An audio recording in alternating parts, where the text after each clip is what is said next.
What's up mga kuya quiz? For today's video, samahan nyo ko dahil may gagawin ako dito. Dahil sa balay-balay update na to, gagawa lang naman tayo ng emergency kalan. Gamit-gamit lamang mga kuya quiz ang mga bagay na to. What's up mga kuya quiz? So, for today's video mga kuya quiz, another balay-balay update. Gagawa tayo ng emergency kalan.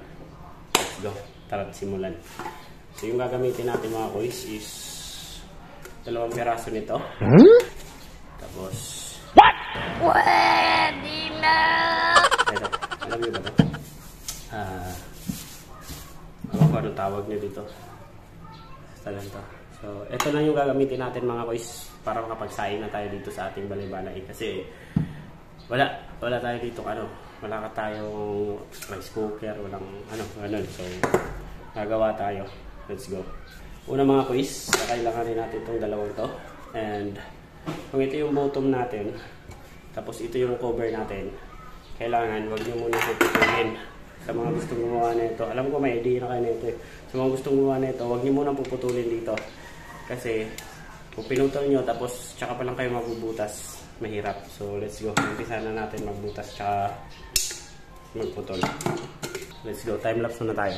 At dito nga mga kuya ko, isa ibubutasan na natin to. Since maliit na cook-in can ito, maliit din na pako yung gagamitin natin dito. Sa mga gusto palang gumawa nito, sundan nyo lang yung video. Emergency kalan nga pala yung tawag ko dito. Kasi napakadaling gamitin at madaling dalhin kung saan mo gusto. Malaking tulong din to kung kahoy yung gamit mo tapos maulan na bigla sa inyo. At syempre mga kuys, huwag tayong lalayo sa kwento para masundan nyo. Magbubutas nga lang pala tayo dito ng paikot sa puwitan nito. So ayan, nabutas na natin lahat mga kuys. So paikot na yan. Depende sa inyo, pwede kayong gumamit ng pentel pen, pang markings, para Pero sa akin, tansya-tansya ko na lang. Tapos ngayon, huwag pa rin natin puputulin. So next step natin is yung butasin natin itong pabilog. Kasi kung pinutol natin to, mahirapan na tayo bumutas dyan. So let's go. Time-lapse ulit.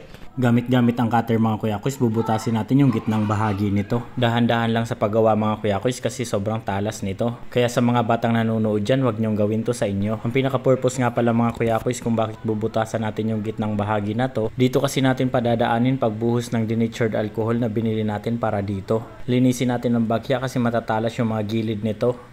So ayun mga kuya kuys, so nabutas na natin. Hindi man ganun ka-perfect mga kuys, pero importante lang naman na ito is may butas tayo na pagbubuhos tayo nito ng alcohol. Okay? And ayun lang naman yung importante sa kanya na meron siya dyan.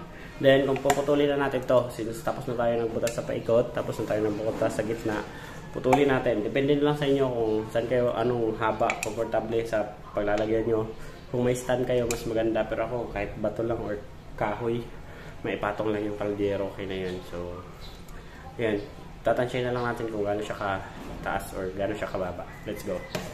At dito nga mga kuya ko, isa ipuputulin na natin to. Dito ko na nga lang binasi yung taas niya pero depende na lang talaga yan sa gusto nyo. Ipinatong ko na nga lang dito yung cutter at mismong lata na lang yung pinaikot ko. Para mas maging pantay ito at may guide ako. Pero depende pa rin naman yan sa diskarte nyo. Ang importante lang naman dito is maputol natin to. Since nagkaroon na nga ng guide to, unti-untiin na lang natin to. Gantong diskarte na lang nga ginamit ko kasi wala naman akong gunting para igupit paikot nito. Pagkatapos nyo nga maputol ito ay huwag nyo itapon yung karugtong nito. Ito kasi yung magsisilbing partition na gagamitin nating pabilog sa loob nito. At ito na yung tinutukoy ko. Isang cylindrical tube na mas maliit yung circumference kaysa sa katawan ng emergency kalan na to. Pwede nyo tong gupitin, tupiin, or kahit basta't lumiit lang yung katawan nito sa mismong katawan ng kalan nyo. At pagkatapos subukan nyo kung kasya na ba sa gitna ito. At kung tapos na at kasya na ay yung isang cook-in ka naman yung isunod nyo. Sukatin nyo lang yung taas ng isa para magkapareho sila.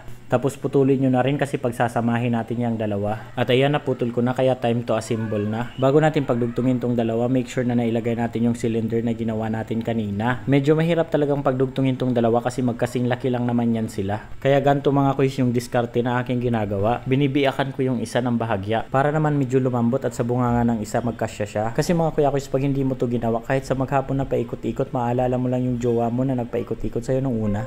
Gugma na sad, amawas ha. At ayan mga kuya kuys, napagsama na nga natin sila at itong video ay medyo mahaba na. Kaya abangan mo ang karugtong ng video na to bukas ng umaga. Emergency kalan. At ako nga pala ulit si Kuya Kuys na may isang kasabihan na nagumpisa tayo sa wala kaya huwag tayong matakot mawalan. I have a dream, that's all I need. I'll make it happen with some work and belief. Know what I want, so I'll take it on. I've made mistakes, but mistakes make you strong. Let's break it down for a minute. I want the crown, I'm gon' get it. You hear me loud, man, I'm winning. Yeah, Charlie Sheen will be grinning.